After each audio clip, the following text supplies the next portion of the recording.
Tangis Uut Permatasari, hidup hemat meski jadi ibu bayangkari. Beli baju 1,2 juta rupiah minta izin ke suami. Masih ingat dengan pedangdut Uut Permatasari? Lama tak manggung rupanya Uut Permatasari menjadi seorang ibu bayangkari.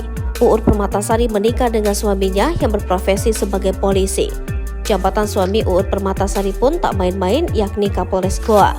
Menikah dengan seorang polisi tidak serta-merta membuat Uut Permatasari hidup dengan kemewahan. Apalagi belum lama ini jabatan suami Uut Permatasari sebagai Kapolres Goa sudah selesai. Diketahui suami Uut Permatasari kini pindah tugas ke Bali sebagai Kabak Binkar Ro SDM Polda Bali.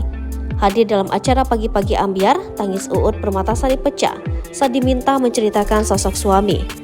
Diakui Uut Permatasari, dia dan suaminya selalu berusaha untuk tidak boros demi masa depan anaknya.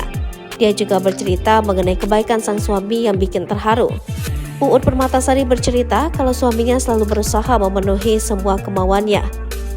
Saya pun kalau mau minta sesuatu izin dulu, boleh nggak saya minta sesuatu harganya 1.200.000, yang ayang punya uang nggak aku pengen baju ini. Berapa harganya? 1.200.000, pasti jawabannya insya Allah.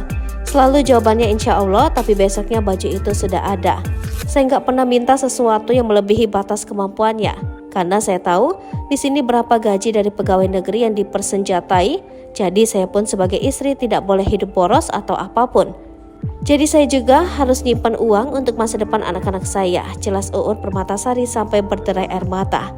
Banyak warganet yang ikut terharu melihat kehidupan rumah tangga Uut Permatasari dan suami yang terkesan sangat sederhana. Beberapa waktu lalu Uut Permatasari pernah mengungkapkan sifat asli suaminya di hadapan publik. Ketaatan Tri pada agamalah yang membuat Uut Permatasari bisa luluh.